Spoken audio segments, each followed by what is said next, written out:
Good morning students.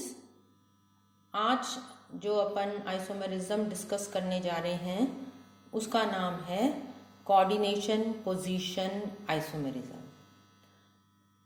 पिछली turn तक जो भी अपन ने आइसोमेरिज्म डिस्कस करी थी वो जैसे कि अपन ने हाइड्रेट करी या आयनाइजेशन करी, कॉम्प्लेक्सेस में आपने ये देखा कि लिगैंड्स जो हैं वो इम्पॉर्टेंट रोल यहाँ पर प्ले करते हैं और आइसोमेरिज्म भी अधिकतर लिगैंड्स के कारण ही प्रेजेंट होती है।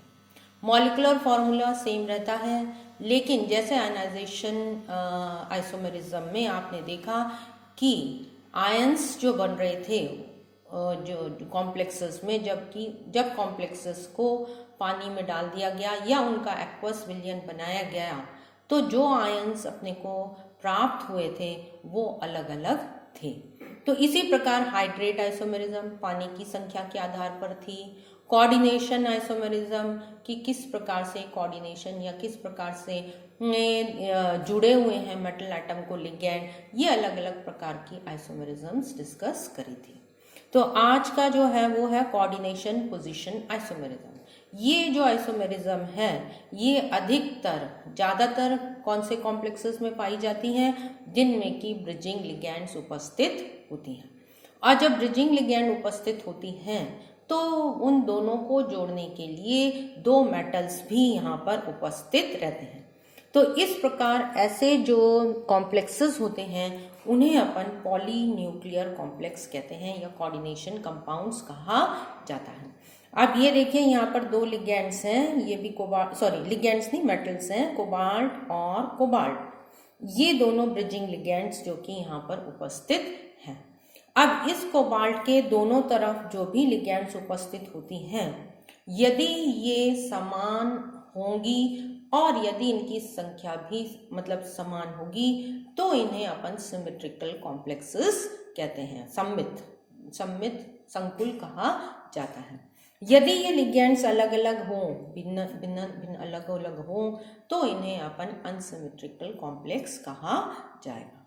तो यदि इस प्रकार के जो पॉलीन्यूक्लियर कॉम्प्लेक्सेस होते हैं या जिनमें कि एक से अधिक मेटल एटम यहाँ उपस्थित होता है, उनके कोऑर्डिनेशन कैसे हुआ है, एक तो ब्रिजिंग लिगैंड से, और ये जो नॉन ब्रिजिंग लिगैंड्स हैं इनकी संख्या या इनका जो अलग अलग लिगैंड्स यहाँ पर उपस्थित हो सकती हैं, जब ये इंटरचेंज हो जाती हैं, आपस में एक दूसरे से चेंज हो जाती हैं, तब इस प्रकार की आइसोमेरिज्म उत्पन्न होती है और उसे अपन क्या कहते हैं, कोऑर्डिनेशन पोजीशन आइसोमेरिज्म। एक्चुअल में इसमें क्या है कि जो कोऑर्डिनेशन नंबर है इसमें मेटल एटम का वो तो समान रहता है, जैसे कि नॉन ब्रिजिंग लिगैंड्स के लिए बता रही हूँ, केवल ब्रिजिंग लिगैंड्स अभी अपन नहीं देख रहे। यहाँ पर अगर अपन कोबाल्ट का लेते हैं तो ये 4 लिगैंड्स से बंधी हुई है, 4 लिगैंड्स इसके चारों तरफ उपस्थित हैं। तो यहाँ पर 2 अमोनिया है और 2 क्लोराइड आयंस है। इसी तरीके से इस कोबाल्ट को अगर अपन देखते हैं तो 2 क्लोराइड और 2 अमोनिया लिगैंड्स उपस्थित हैं, जैसे यहाँ है वैसे ही यहाँ पर उपस्थित हैं। तो इस प्रकार का जो कॉम्प्लेक्स होता है उसे अपन क्या कहेंगे, सिमेट्रिकल पॉलीन्यूक्लियर कॉम्प्लेक्स कहा जाएगा। अब ये लिगैंड्स जो हैं, जो कि नॉन ब्रिजिंग लिगैंड्स कहलाती हैं, ये आपस में एक्सचेंज हो सकती हैं या इंटरचेंज हो सकती है। जैसे ये क्लोराइड आयन जो यहाँ पर उपस्थित था, लिगैंड क्लोराइड लिगैंड, ये यहाँ इस C1 इसको अगर अपन मेटल 1 कहते हैं और इसको अपन मेटल 2 कहते हैं, तो ये क्लोराइड लिगैंड जो है ये यहाँ पर आ सकती है, चेंज हो सकती है। तो यहाँ टोटल नंबर क्लोराइड कितने हो जाएंगे, 4, 2 ये हो गई और 2 ये हो गई। इसी प्रकार ये अमोनिया जो है ये यहाँ से C1 मेटल नंबर 1 पर जा सकती है, दैट इज M1 पर जा सकती है। तो यहाँ पर 2 और ये 2 4 हो गई। तो इस प्रकार अब जो कॉम्प्लेक्स बनेगा वो इस तरीके से बन गया। ये मेटल नंबर 1 है, इस मेटल पर अब चारों अमोनिया लिगैंड्स हैं और सेकेंड मेटल पर चारों कौन सी आ गई, क्लोराइड लिगैंड्स आ गई। अब ये अनसिमेट्रिकल हो गया, यहाँ पर सिमेट्रिकल था, अब ये अनसिमेट्रिकल हो गया। अब इसमें क्या हुआ, इस चेंज में क्या हुआ है, क्या चेंज हुआ है, इसमें एक कोऑर्डिनेशन पोजीशन चेंज हुई है। इनकी जो पोजीशन थी वो किसकी पोजीशन, लिगेंड्स की जो स्थान था वो नॉन ब्रिजिंग लिगेंड्स वाला जो स्थान था वो आपस में परिवर्तित हो गया। इसलिए इस आइसोमेरिज्म को कोऑर्डिनेशन पोजीशन आइसोमेरिज्म कहा जाता है। यहाँ पर अगर कोऑर्डिनेशन पोजीशन देखें तो 2 क्लोराइड लिगेंड्स थी और 2 अमोनिया। इसी प्रकार यहाँ 2 क्लोराइड और 2 अमोनिया थी, लेकिन इसका ये क्लोराइड यहाँ चला गया और अमोनिया यहाँ आने के पश्चात अगर अपन मेटल नंबर 1 पर देखें तो अब इसका कोऑर्डिनेशन किससे हो गया है, अमोनिया से। कितने अमोनिया, 4। तो कोऑर्डिनेशन पोजीशन जो है वो अमोनिया की चेंज हो गई। पहले ये M2 पर जुड़ा हुआ था अमोनिया, 2 लिगेंड्स, अब ये चारों लिगेंड्स M1 पर जुड़ गए। तो इस प्रकार की जो आइसोमेरिज्म होती है उसे अपन क्या कहते हैं, कोऑर्डिनेशन पोजीशन आइसोमेरिज्म कहा जाता है। यहाँ पर आप देखेंगे कि मॉलिक्यूलर फॉर्मूला सेम है, लेकिन ये पोजीशन चेंज होने, कोऑर्डिनेशन पोजीशन चेंज होने के कारण इसे अपन क्या कहेंगे, कोऑर्डिनेशन पोजीशन आइसोमेरिज्म कहा जाएगा। इसी का दूसरा उदाहरण यहाँ देखो, ये अब सिमेट्रिकल ये कॉम्प्लेक्स अपन ने लिया है। ये वाला जो है ये अनसिमेट्रिकल कॉम्प्लेक्स है जिसमें अमोनिया 4 लिगेंड्स, ये मेटल नंबर 1 से जुड़ी हुई है और ये मेटल नंबर 2 पर अपने पास 2 अमोनिया और 2 क्लोराइड लिगेंड्स उपस्थित है।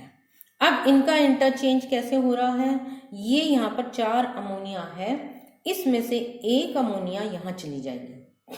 तो अगर एक अमोनिया यहाँ से यहाँ चली जाएगी तो यहाँ पर तो कितनी बच जाएंगी, 3, और यहाँ पर क्या हो जाएंगे, 3। तो ये 3 अमोनिया और यहाँ पर भी 3 अमोनिया हो जाएंगे और उसके स्थान पर ये 2 क्लोराइड जो हैं उसमें से एक क्लोराइड लिगेंड मेटल नंबर 1 पर जुड़ जाएगी।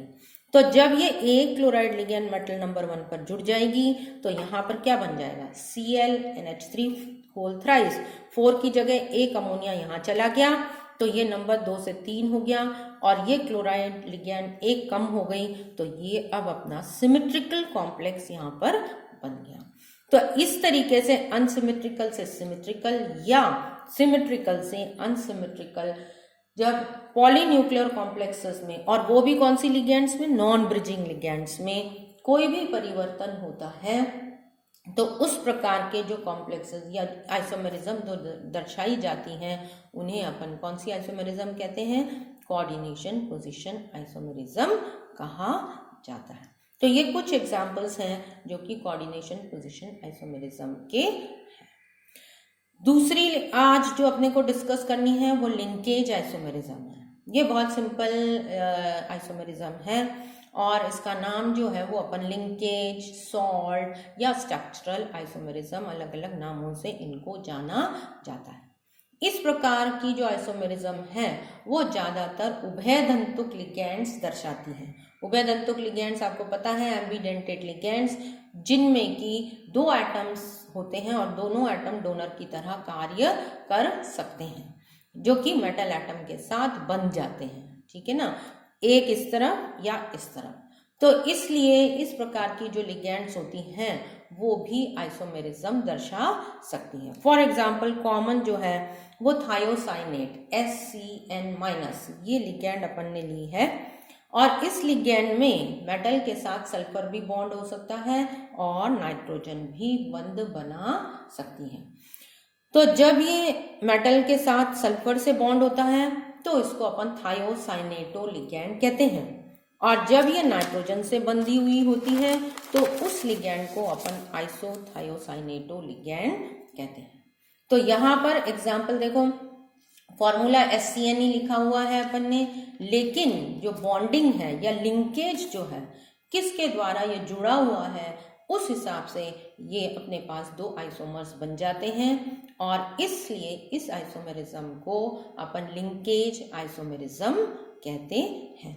जैसे यहाँ पर मेटल एटम है मैग्नीज और इस मैग्नीज से सल्फर के द्वारा ये जुड़ा हुआ है, एम्बीडेंटेड लिगेंड है थायोसाइनेट और थायोसाइनेटो, और ये सल्फर द्वारा मैग्नीज से जुड़ा हुआ है, इसलिए इसमें थायोसाइनेटो लिगेंड लिखी जाएगी। थायोसाइनेटो S लिगेंड या थायोसाइनेटो लिखा जाएगा। अगर ये N से जुड़ा हुआ है, क्योंकि दोनों तरफ से जुड़ सकता है, तो इसको अपन आइसोथायोसाइनेटो कॉम्प्लेक्स लिखा जाएगा। तो इस प्रकार का जो आइसोमेरिज्म है, क्योंकि इसमें जुड़ाव कौन से जो लिगेंड है वो कौन से एटम से मेटल से जुड़ा हुआ है, इसलिए इसको अपन लिंकेज या स्ट्रक्चरल या सॉल्ट आइसोमेरिज्म कहते हैं।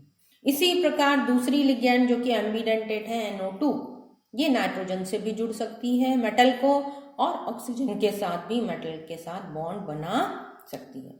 तो जब ये नाइट्रोजन के साथ बॉन्ड बनाती है तो इसको अपन नाइट्रो कहते हैं, जो कि अपन ने पढ़ी रखा है। और यदि ये ऑक्सीजन के साथ बॉन्ड बनाती है तो इसे नाइट्रिटो लिगैंड कहा जाता है। तो NO2 माइनस, ये NO2 माइनस लिगैंड है, और NO2 माइनस लिगैंड जो है ये नाइट्रोजन या ऑक्सीजन के साथ दोनों तरफ से बॉन्ड बना सकती है, नाइट्रो या नाइट्रीटो। तो ये कुछ एग्जाम्पल्स इसके, ये तो थायोसाइनेटो के हैं, ये मैग्नीज के साथ बनाया हुआ था, और यहाँ पर अपन ने देखा कि ये पैलेडियम के साथ इसके एग्जाम्पल हैं। इसी तरीके से नाइट्रो क्रोमियम कॉम्प्लेक्स यहाँ पर बना हुआ है, ये नाइट्रो कॉम्प्लेक्स है, और ये नाइट्रीटो कॉम्प्लेक्स यहाँ पर उपस्थित है। थर्ड टाइप ऑफ एम्बिडेंटेट लिगैंड जो है वो थायोसल्फेट H2O3-2। अब ये सल्फर से भी बॉन्ड बना सकती है और ये ऑक्सीजन से भी बॉन्ड बना सकती है। अब इसमें अगर ऑक्सीजन से बॉन्ड बनाती है तो इसको अपन कहते हैं थायोसल्फेटो ऑक्सीजन बॉन्डेड। ये ऑक्सीजन से H2O3 की जगह H2O2- और ये ऑक्सीजन ने किसके साथ बॉन्ड बना लिया, मेटल एटम के साथ बॉन्ड बना लिया। इसी तरीके से अब यहाँ H2O3 है तो S से अगर बॉन्ड बनाना है तो एक S हटाकर SO3, ये O3 वाला ये बन गया। ये -2 जो लिगैंड है ये भी नेगेटिव है, और ये भी नेगेटिव, ये भी नेगेटिव, ये नेगेटिव, तो ये -2 इसके ऊपर चार्ज आ जाता है, H2O2-2 और SO3-2। तो ये जो -2 वाली अपनी लिगैंड ऑक्सीजन से बॉन्डेड होती है थायोसल्फेटो, तो इसको ऑक्सीजन बॉन्डेड कहेंगे। सल्फर से जब ये बॉन्ड बनाती हैं तो इसको सल्फर बॉन्डेड फॉर्म कहा जाता है। तो इस प्रकार की जो आइसोमेरिज्म है, लिंकेज आइसोमेरिज्म जिसे अपन कहते हैं, वो ज़्यादातर एम्बिडेंटेट लिगैंड्स दर्शाती हैं, और दोनों तरफ से बंध का फॉर्मेशन यहाँ पर मेटल के साथ हो सकता है।